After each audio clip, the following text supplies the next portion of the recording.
ಸಿಗದೇ ಇದ್ದರೆ ಮುಂದಿನ 2.5 ವರ್ಷಕ್ಕೆ ಪರಮೇಶ್ವರಪ್ಪನವ್ರನ್ನ ಅಥವಾ ಪರಮೇಶ್ವರವ್ರನ್ನ ಮುಖ್ಯಮಂತ್ರಿ ಸ್ಥಾನಕ್ಕೆ ದಲಿತ ಅಭ್ಯರ್ಥಿ ಬಿಡುವ ಪ್ಲ್ಯಾನ್ ಮಾಡಿದ್ದಾರೆ. ಮೋಸ್ಟ್ಲಿ ಅದು ಆಗಲಿಕ್ಕಿಲ್ಲ. ಮುಖ್ಯಮಂತ್ರಿಯಾಗಿ ಮುಂದಿನ 5 ವರ್ಷಗಳು ಬರೀತಾರೆ ಅಂತ ಕಾಣ್ತದೆ. ಮುಂದಿನ ಅಧ್ಯಕ್ಷ ಸ್ಥಾನ ಮೋಸ್ಟ್ ಪ್ರಾಬಬ್ಲಿ ಮುಖ್ಯಮಂತ್ರಿ ಬದಲಾಗಲಿಲ್ಲ ಅಂದ್ರೆ ಅದು ಆಗೋದಿಲ್ಲ. ಯಾಕಂತಂದ್ರೆ 2028ಕ್ಕೆ ನಮ್ಮ ಸಿದ್ದರಾಮಯ್ಯನವರು ರಾಜಕೀಯ ನಿವೃತ್ತಿ ಆಗೋದ್ರಿಂದಾಗೆ ಸಹಜವಾಗಿ ಅಧ್ಯಕ್ಷ ಇರುವಂಥ ವ್ಯಕ್ತಿ ಮುಂದಿನ ಮುಖ್ಯಮಂತ್ರಿ.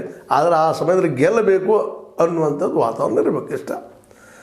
ಈಗ ಇವ್ರು ಮಾಡುತ್ತಿರುವಂಥ ಹಗರಣಗಳಿಂದಾಗೆ 2028ರಲ್ಲಿ ಗೆಲ್ತಾರಾ ಅನ್ನುವಂಥದ್ದು ಅಷ್ಟ ಪ್ರಶ್ನೆ ಅದ. ಬರೀ ಗ್ಯಾರಂಟಿ ಕೊಟ್ಟಿವಿ ಆರಿಸಿ ಬರ್ತೀವಿ ಅನ್ನೋದಲ್ಲ. 28ಕ್ಕೆ ಇವರು ಅದನ್ನ ಹೇಳ್ತಾರೆ, ಇದಕ್ಕೆ ಹೆಚ್ಚು ಗ್ಯಾರಂಟಿ ಹೇಳ್ತಾರೆ BJP ಅವ್ರಿಗೆ ಗೊತ್ತಾಗ್ಯದ. ಗ್ಯಾರಂಟಿ ಕೊಡೋದಿದ್ರೆ ಜನ ನಮಗೆ ಓಟ್ ಹಾಕೋದಿಲ್ಲ, ಅದು ಮುಂದುವರಿದಾರೆ ಸ್ಪಷ್ಟ.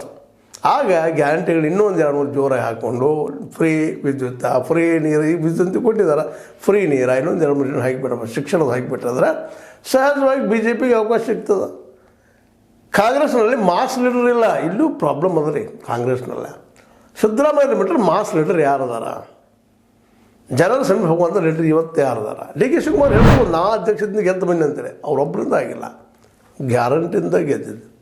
ಇತ್ತಿಲ್ಲ ಇಟ್ಕೊಳ್ಳಿ. ಮೋದಿಯವರ ಸಮಸಮವಾಗಿಲ್ಲ ಅಂತ. ಯಾಕಂದ್ರೆ 2022ರಲ್ಲಿ ಮೋದಿ ಮತ್ತೆ ಬರೋವ್ರನ್ನ ರೀ ಪ್ರಚಾರಕ್ಕೆ, ಇನ್ನೂ ಜೋರಾಗಿ ಬರೋವ್ರನ್ನ ಗ್ಯಾರಂಟಿ ತೊಗೊಂಬರ್ತಾರೆ ಹೇಳಿದಾಗ ಬಿಡೋದೇ ಇಲ್ಲ. ಆಗಿಲ್ಲ ಅವ್ರು ಯಾರ ಅಂದ್ರೆ ಈಗ ಕೆಲಸ ಮಾಡಿದರೆ ಅಷ್ಟೇ ಸಾಧ್ಯದಂತ. ಗ್ಯಾರಂಟಿ ಜೊತೆಗೆ ಲಾಭದ ಬಜೆಟ್ ಮಾಡಿ ಇನ್ನೂ 2-3 ಕೆಲಸಗಳಿದ್ದಾವೆ. ರೈತರ MSP ಮಾಡೋದು. ಇವತ್ತು ನಮ್ಮ ಸಿದ್ದರಾಮಯ್ಯರು MSP ಮಾಡಿರಿ ಅಂತ ಕೇಂದ್ರಕ್ಕೆ ಕೇಳ್ತಾರೆ. ಯಾಕಿರಿ ನೀವು ಸ್ಟೇಟ್ ಲಿಸ್ಟಾಗಿ ಮಾಡ್ಕೊಳ್ಳಿ, ನೀವು ಪಾಸ್ ಮಾಡಿರಿ, ಅದನ್ನು ಸೆಂಟ್ರಲ್ ಕಳಿಸ್ರಿ, ಕಾನೂನು ಮಾಡಿ. ನೀವು ಸ್ಟೇಟ್ ಲಿಸ್ಟ್ನಾಗ ಅದು ಕಾನೂನು ಮಾಡಿಕೊಂಡು ಅದಕ್ಕೆ ಅಪ್ರೂವಲ್ ಕಳಿಸ್ರಿ. ಬರೋದಿಲ್ವ ಇದು? ಅಲ್ಲೇ ಇಲ್ಲೇ ಮಾತಾಡೋಕ್ಕಿಂತರು ಇದನ್ನು ಮಾಡಿಬಿಡ್ರಿ. ಮತ್ತು 3 ಕಾರ್ಯಕಾರಣಗಳು ಇನ್ನೂ ತಕ್ಕೊಂಡಿರಿ ನೀವು ಕರ್ನಾಟಕದಿಂದ ಅಂತ ಹೇಳ್ತಾ ಇದ್ರಿ. ಅದು ತೆಗೆದು ಬಿಡ್ರಿ, ರಿಜೆಕ್ಟ್ ಮಾಡಿ ಹೋಗ್ಬಿಡ್ರಿ. ಅವ್ರಿಗೆ ಯಾರು ತೆಗೆದು ಹಾಕಿದಾರೆ, ನೀವು ಕಿತ್ತು ಹಾಕಿಬಿಡ್ರಿ ಅದನ್ನು. ಅವ್ರನ್ನ ಜೀವನ ತಿಟ್ಟಿದ್ದಾರೆ. ಹಿಂದಿನ ಬಂದು ಎಬ್ಬಸ್ಬೇಕು ಅಂತೇಳಿ ಮೋದಿ ಅವರು